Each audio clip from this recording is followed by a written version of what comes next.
ಚೆಲ್ಲಿಸೂಸಿ ಹಾಲು ಕರೆಯಲು ಅಲ್ಲಿ ತುಂಬಿತು ಬಿಂದಿಗೆ.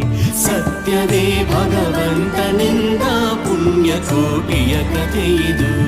ಸತ್ಯವೇ ಭಗವಂತನಿಂದ ಪುಣ್ಯಕೋಟಿಯ ಕಥೆಯಿದು.